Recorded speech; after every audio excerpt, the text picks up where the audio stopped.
Teori sel mengemukakan bahwa sel merupakan unit terkecil makhluk hidup. Artinya, setiap makhluk hidup terdiri atas 1 sampai miliaran sel dalam tubuhnya. Setiap sel mampu menjalankan semua fungsi kehidupan, mulai dari tumbuh dan berkembang, memproses energi, serta berproduksi untuk mempertahankan keberadaannya. Berikut adalah bagian-bagian sel pada hewan dan tumbuhan.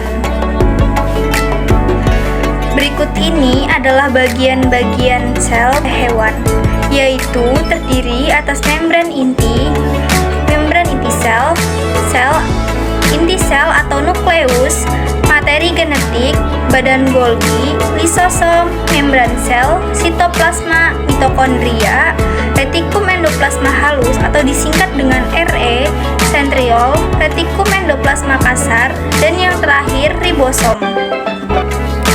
Bagian-bagian sel pada tumbuhan yaitu membran inti sel atau nukleus, materi genetik, diktiosom, plasmodesmata, dinding sel, membran sel, plastisida, sitoplasma, kloroplas, mitokondria, vakuola, retikum endoplasma halus, ribosom, dan yang terakhir adalah retikum endoplasma kasar.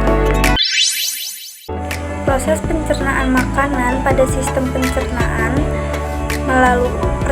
melalui mulut. Mulut merupakan saluran pertama yang dilalui oleh makanan. Di dalam mulut terjadi pencernaan secara mekanik dan kimiawi. Setelah itu ke kerongkongan atau isofagus. Setelah dari kerongkongan lanjut ke lambung. Makanan yang masuk ke lambung selanjutnya dicerna secara mekanik oleh dinding lambung dan secara kimia oleh getah lambung. Selanjutnya hati dan pankreas. Hati dan pankreas merupakan kelenjar pencernaan yang menghasilkan zat-zat selama proses pencernaan di usus. Lalu ke usus halus. Usus halus adalah saluran kecil selebar 2,5 cm dengan panjang sekitar 10 meter.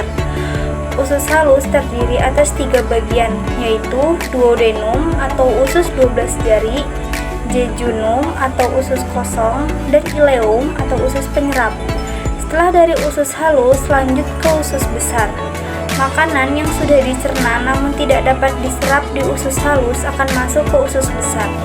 Fungsi utama usus besar yaitu mengatur kadar air dari sisa makanan yang tidak tercerna. Bernapas adalah proses menghirup dan menghembuskan udara.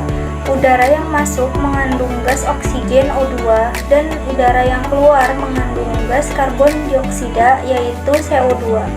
Organ-organ pernapasan meliputi hidung, faring, laring, trakea, bronkus, dan paru-paru.